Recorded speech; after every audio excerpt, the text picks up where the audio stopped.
Hello po. Ito po, muli niyo po akong samahan sa aking mga ginagawa ngayong araw na to. Ah, Bali, ang project ko po ngayon, ito po yung tinabas-tabas, sinukat-sukat ko, tapos tinabas-tabas ko. So, isa po itong gala. So, ito naman po, i-start po tayo muna sa pagpe-prep ng collar. Ayan po, panibagong prep ng collar. As usual, sa araw-araw na aking ginagawa hanggang hindi na tatapos ang maraming uniform na aking tanggap, ay always nyo pong makikita lagi ang mga uniform na to at iisa lang naman po ang yari. Ito pong ginagawa ko ay mga pahabol sa mga private school. Bali, ayan po, gumagawa po tayo ng collar.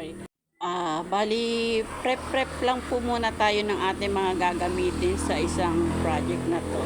So, ang the next po natin, ayan, babalik na rin po natin at saka po syempre, titingnan natin kung okay na siya.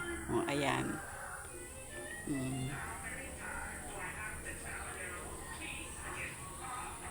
Ayan po. Kailangan natin sundutin ang dulo ah, para siya ay ano. Ayan. Ganyan po ang kanyang mga collar. Bali, ito naman pong ginagawa ko ay ano. Ito po yung gagamitin natin pinaka-belt. Yes po, pinaka-belt ng gela na ating gagamitin. Bali, piniprep ko lang po lahat-lahat bago ako magsimula ng body. Kailangan po natin i-1/4 para lumapat po siya at maganda rin naman ang may 1/4. Then, ito naman po yung gagawin natin pinaka sleeve. Long sleeve po kasi siya. So, kailangan natin maglagay ng paha. Siguro nakikita nyo bakit nakabukas ang aking pinaka sleeve. Dati yung iba po kasi naka-close na yan bago lalagyan nila ng paha. Cups po, cups. Ayan, dress cap po. So, ako po kasi naka-open na yan eh. Naka-open muna bago ako maglagay ng ano. Bali, nahirapan po kasi ako pagka hindi siya naka-open. Hindi naman po kasi ito yung talagang pang-polo para sa matatanda. Ito lang po ay pang-uniform. Kaya parang ang gagawin lang natin ay parang lalagyan lang natin muna ng parang slit lang ganun na may paha siya. Pagmasdan nyo po ang aking ginagawa.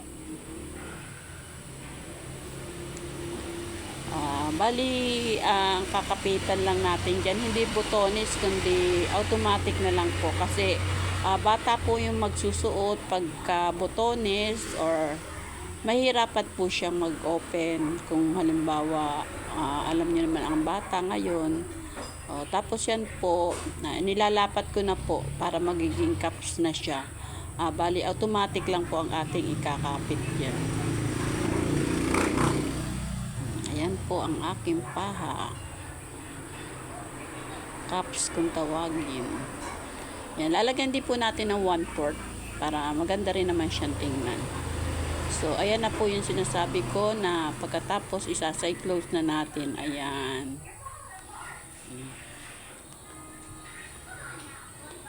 Bali, 2 pares po, diba?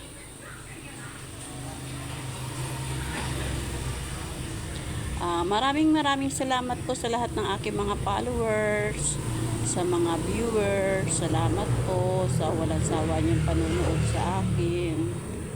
Ayan na po, nakatapos na po tayo ng ating project. So, ang the next natin po ngayon ay yung pinaka-ano naman po. Tutupian natin yung yan, tutupian po natin yung ano. Kailangan po kasi susukatin ng tres po ako maglagay. Ayan. Tapos yung figure niya po kasi is 12, so hanggang 12 lang po yun. Ayan. Down to 12 po. Ayan. Malambot po kasi yung tela eh. Hindi siya kagaya ng lakus. Yan po, madulas na malambot pa. So, ayan na po. Nakatapos na po tayo.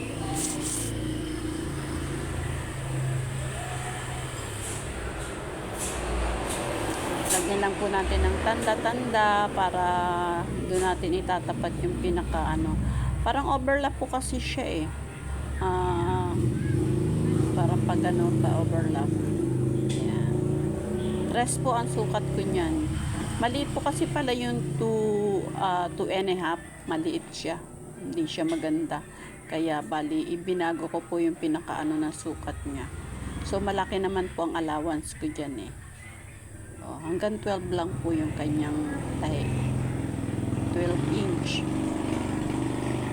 Then, tatehan natin po yung kakapitan ng botones at saka uhalis. Tinutupi ko po kasi yan dahil makatip po yan sa balat ng bata. Hindi naman ako nagugupit. Tinutupian ko lang. Hindi naman po siya magiging sa gabal doon sa katawan ng bata.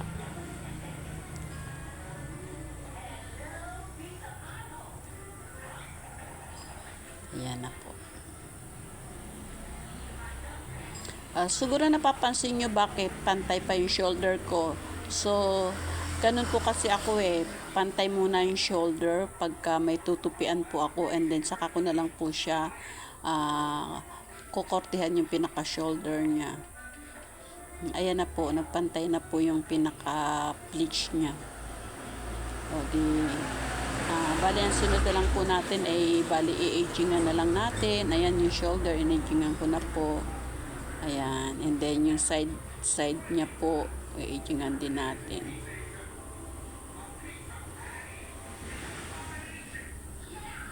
Ayan po. Medyo mabusisi lang din itong uniform na to kasi, ayan, sumasabit po yung sinudit. Dahil doon po kasi sinudit, kunting hangin lang, lilipad siya. Ayan. Bigyan nga na rin po natin yung mga mga sleeve.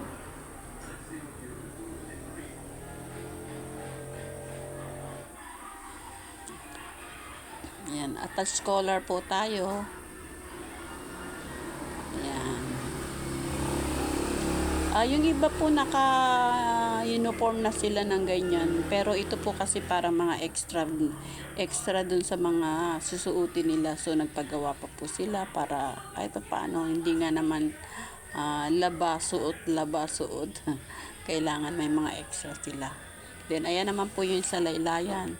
Bali, sa laylayan po, tinutupian ko muna ng pinaka 1/16 and then saka po siya tutupian ng 3/4 or 1/4 ganun. 1 and 1/4 po pala ako magtupi. Ayan. Diba?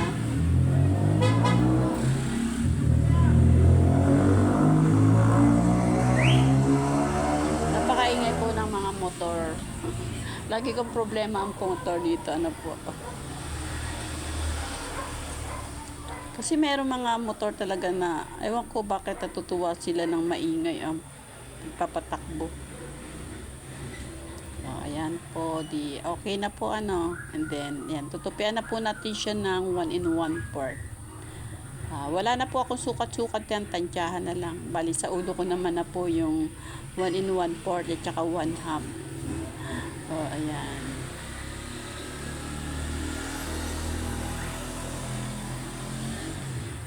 Diba? Anytime na tumaas siya, pwede pa natin siyang tastasin and then saka natin papahabain. Ayan. Bali, kaya po medyo malaki-laki ako magtupi para once na tumaas siya, magagamit pa rin niya. Pag po nagre-repair ako ng ganyan, dinudugtungan ko na lang po ng pacing. Opo. Saka ko siya inilaylay. Dinudugtungan ko patago. O di po ba hahaba siya. Ayan. Yung po mga nagpapatay sa akin din po sila nagpapa-repair. Kasi alam na nila kung kahit sa mga palda po, alam na nila na kung anong dapat kong gawin dun. Ako po ay nagpapasobra talaga din. Ayan naman po yung ating long sleeve manggas na mahaba.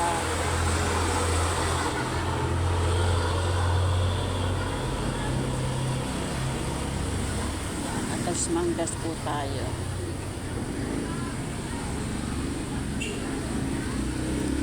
Bali may kasunod po yan, yung blouse niya, may blouse pa po. Bali dalawang blouse po yung ganyan din po ang yari pero maigsi lang. Yan po kasi pa-dress. And then yung blouse na gagawin ko maigsi lang. So ito na po yung kabuuan niya. Ayan po, lalagyan na po natin ng botones at uhalis. Maraming po salamat.